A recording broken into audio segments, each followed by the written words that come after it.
તો મિત્રો આજનું અમારું શૂટિંગ પૂરું થઈ ગયું છે. ઘણા બધા વિડીયો બનાવી નાખ્યા, ઘણા બધી રીલું પણ બનાવી નાખી છે. તો હેતલ દેસાણી, તમને કેવીક મજા આવી આજે રીલું બનાવવાની, વિડીયો બનાવવાની? બહુ મજા આવી, પણ અમે નવરાત્રી રહીમાં હે ને એટલે થાકી ગયા હે, એટલે આ થોડુંક ચમક ઓછી લાગે. હા, કેમ કે આ હે ને થોડુંક ડાયલોગ બહુ ભૂલી જાય ને એવું, કેમ કે આને ખરેખર કાજુ બદામની જરૂર છે. કેમ કે મારે હે ને 1.5-2 કિલો કાજુ બદામ ખવડાવવા પડશે, તો અહીંયા આ લોકોને કોમેડીમાં કામ જોકે હવે એનું કોમેડીમાં મગજ બહુ સારું કામ કરવા માંડ્યું છે.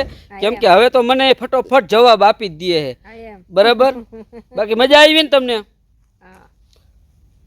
તો મિત્રો અમારા હે ને આ વિડીયો તમે તમારે જોતા રહેજો અને જરાક અમને કોમેન્ટમાં કહેજો કે હેતલ દેસાણી અને વિપુલ કોમેડીની જોડી તમને કેવી લાગે છે. સારી લાગતી હોય તો કોમેન્ટ કરજો. એટલે હવે અમારા હે ને આ વિડીયો જોડીમાં જ આવશે, તમને મજા જ આવશે. હજી આના પછી તો ઘણી બધી આપણે કોમેડી કરવાની. હા, હજી તો કરવાની કોમેડી. આ તો હજી અમારી શરૂઆત થઈ છે, હજી ફિલ્મ તો બાકી છે. કેવા દાંત કાઢે જોયું? બપોર એમને હા વિપુલ કોમેડી આઈ હવે દાંત નું આવે. હા, ફ્રી માઇન્ડ થી ને કામ કરો ને, ફ્રી માઇન્ડ થી કામ કરવાનું. કોમેડી બધા ભેગા થયા ને એટલે આખો દી કોમેડી થતી હોય અને વિડીયો બનતા હોય. બરાબર? બપોર નું કેતા તા બપોરે છે ને 8 રોટલી ખાઈ જાય છે.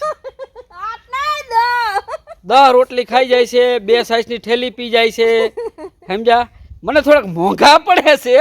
હેતલ દેસાણી મોંઘા જ છે. હા, થોડાક મોંઘા પડે છે, પણ વાંધો નહીં. કેમ કે હવે મારી હારે જે વિડીયો આવે છે પબ્લિકને બહુ ગમે છે, એટલે હવે અમારી જોડી આમનામ રહે વિડીયો બનાવવામાં.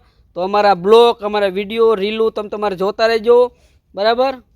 બાકી કોમેન્ટ કરજો અમારી જોડી કેમ લાગે છે અને અમારે હેતલ દેસાણીનું કોમેડીમાં કામકાજ કેવું છે જરા કહેજો. તમારે 2 શબ્દ કાંઈ બોલવાના છે? કાંઈ નહીં, બસ અમને આવી રીતના પસંદ કરતા રહ્યો અને આશીર્વાદ તમારા દેતા રહ્યો, એટલે અમે માર્કેટમાં આયલા રાખ્યું. બસ હેતલ દેસાણી તમારો સપોર્ટ હશે ને તો અમે આગળ વધશું. તમારા સપોર્ટ વગર અમારે નકામું છે.